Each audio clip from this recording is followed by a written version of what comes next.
Salut, c'est Marion Richard, bienvenue dans cette nouvelle vidéo de cette chaîne où on apprend à se connaître, à grandir en conscience, à évoluer. Ah ben c'est bien, je lance la vidéo, il y a un marteau-piqueur qui démarre. C'est merveilleux, c'est Toulouse.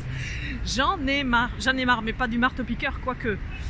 J'en ai marre de ces injonctions qu'on nous fait sans arrêt à être positif, à faire des intentions positives, à avoir la pensée positive, à faire des projections positives, et on ne te donne pas le process. On t'explique pas comment faire. J'en ai ras-le-bol.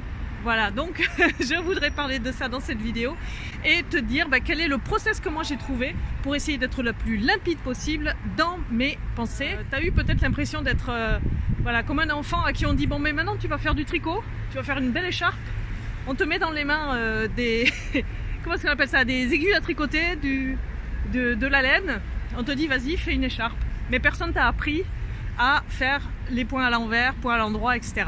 On te demande de faire des trucs, on te dit bon ben voilà, si tu veux faire des pensées positives, c'est super, tu vas être limpide dans tes intentions, tu vas les formuler, tu vas les écrire, tu vas les répéter 4 fois, tu vas tourner autour d'un arbre 10 fois en sautant à cloche-pied et ça va marcher. Il y a des règles pour que quelque chose soit limpide, il y a des règles pour qu'une intention soit précise. Et ces règles-là, eh ben on ne te les a pas données tout simplement. Alors moi je vais te dire ce que j'ai compris. Que pour qu'une intention soit claire, il faut déjà qu'elle soit spécifique. C'est-à-dire qu'il faut que tu sois capable d'en parler. Il faut que tu sois capable de l'expliquer, de la détailler. Par exemple, c'est je veux une voiture. Ok, je veux une voiture. Je veux une voiture de quelle marque? Je veux une voiture de quel modèle? Je veux une voiture de je sais pas de quel âge? Je veux une voiture de quelle couleur? Comment est-ce que j'obtiens cette voiture? Tout ça, ça doit se préciser, tout ça, ça doit pouvoir s'écrire. Je veux une voiture dans combien de temps? Je veux une voiture qui va me coûter combien d'argent? Je veux une voiture pour quel usage? Qu'est-ce que je vais en faire? Est-ce que je peux garer ma voiture? Est-ce que j'ai les moyens de garer ma voiture? Les moyens techniques, est-ce qu'il y a des endroits où je peux garer ma voiture? Est-ce qu'il va falloir que je m'organise pour trouver un lieu pour garer ma voiture? Voilà, tant que tu n'as pas détaillé tout ça, mais ton intention, elle n'est pas précise. Je me suis posée pour pouvoir développer un petit peu mon idée avec des cartes du tarot.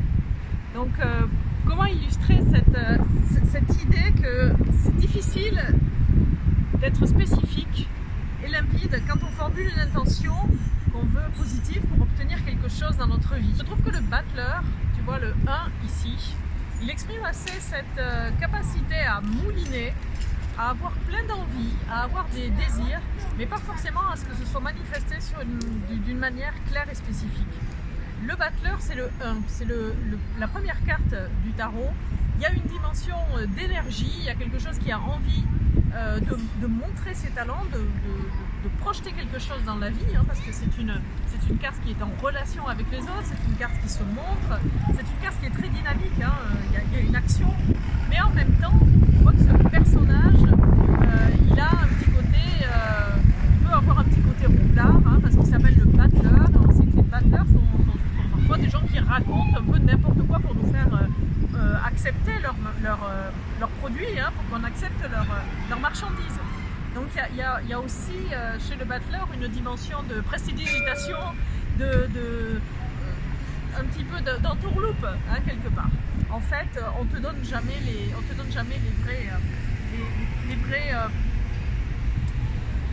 vrais secrets, en fait, on se les garde.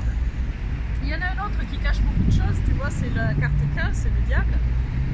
Pour particularité d'avoir un visage peint sur le ventre, tu vois, et de tirer la langue, en fait d'être très, très moqueur et qui cache et qui dissimule et qui ne dit pas forcément la vérité non plus et qui t'induit dans des chemins dans lesquels tu peux te perdre, un état d'esprit qui te mène dans des voies de garage en fait, qui t'enchaîne à répéter en permanence des protocoles inopérants sur des espoirs déçus.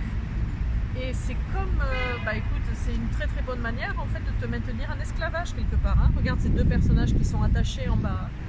Celle-ci, la roue de fortune, c'est aussi le cycle infernal dans lequel on ne sort pas. Donc pour moi, c'est une carte qui exprime bien le piège dans lequel on est quand on est pris dans ce désir d'être positif en permanence, d'avoir des pensées positives. Et puis, ça ne nous donne aucun résultat, on est déçu.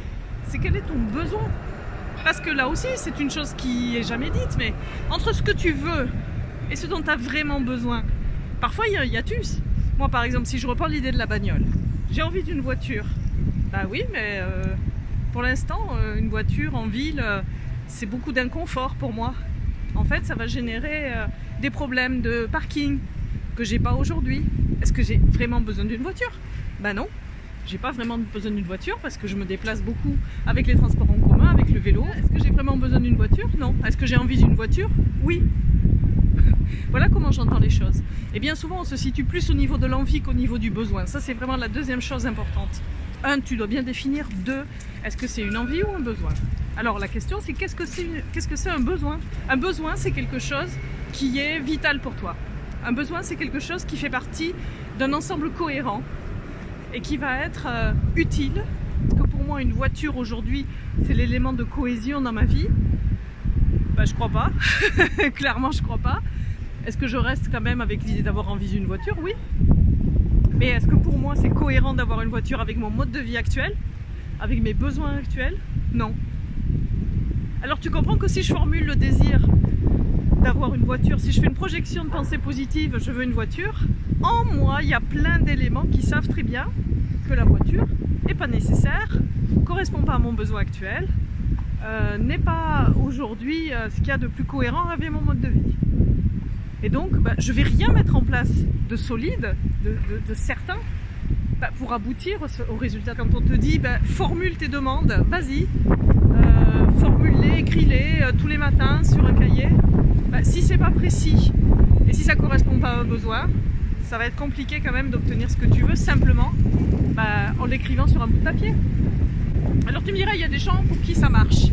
Mais je pense qu'il y a des gens pour qui ça marche, c'est ceux à qui ça correspond, pour qui ça correspond à un vrai besoin et qui ont été en capacité d'être très spécifiques. Ça, je veux bien l'admettre. Voilà, je t'embrasse, on grandit ensemble.